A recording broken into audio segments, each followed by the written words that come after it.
for your program. Do you almost have to look back, reflect on 2007 when you first arrived here and the program that you inherited and how much work, sweat, years went into building it? I will. I'll look back at it. It was a long night. There were so many fans out there and so many supporters out there, donors, that it really never ended. You know, it went from the wrestling mat to some things on the mat at the end, some hardware, and getting out with all the fans. And so I haven't slept much, so I haven't really had any time to reflect. I'll get my own bed tonight and sleep in tomorrow and have my own time alone to look back. And I certainly want to, though. You know, I want to enjoy this.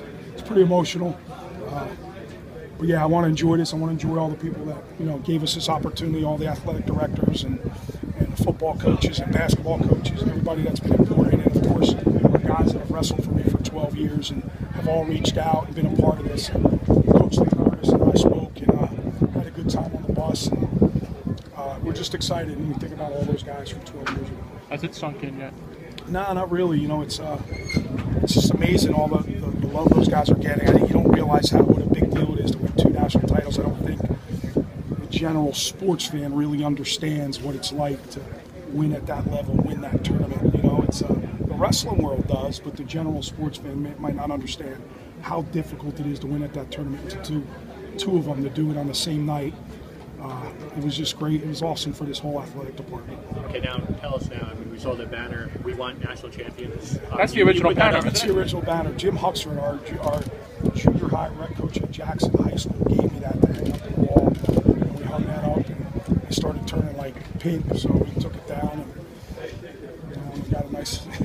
We won't be needing that anymore. We'll have a nicer facility for sure. Did you believe it when you hung it up for the first time? Yeah, you had to believe it. I mean, what were we bringing guys there to do? You know, we had guys right out of the gate that thought they could do that. So, yeah, we did all that. You know, we had academic posters hanging up. We had a lot of national EIWA champs at the time. We had that hanging up. So, yeah, you have to believe it to achieve it. So, yeah, that's something we knew we were going to do one day.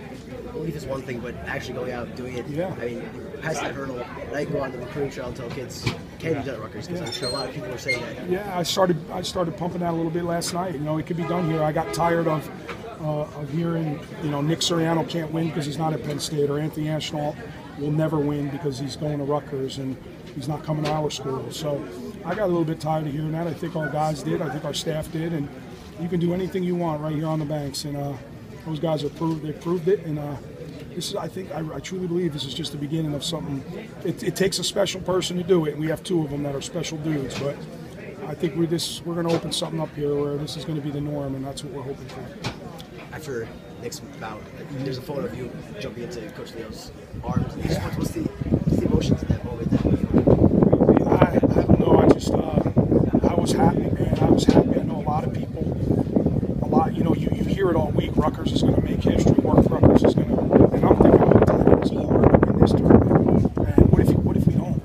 What if somebody, you know, what if we can't beat Michael Jordan for a 3rd time? What if Nick doesn't navigate through the 133-pound field? What if we don't do it? And I was just relieved. I really was. And then I felt, once Nick did it, I felt really good about it. You hear the RU chants at Pittsburgh, you see this giant crowd here coming to all you guys. Just what the community embracing you was that? Yeah, it's tremendous support, man. I've been here from really day one.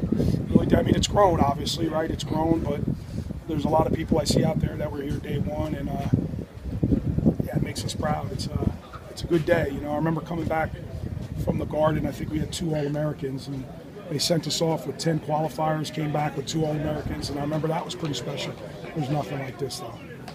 Scott, can you put in perspective Anthony going unbeaten and winning a national title, how hard that is? It's really, really difficult to do. You have to be, really, you think about the guys who have done it, they're all-time greats. It's a hard thing to do. And every now and then there's a, you know, he almost got tripped up against Indiana, right? A kid who was 4-9. So you have to be on your A game all the time. It is difficult to do, especially in this conference. There's no breaks. You have to get yourself up every single night. And the proof of that is the Indiana match. He beats Kolodzic, has to come back, and boom, he just didn't wrestle good. He could have lost that night very easily.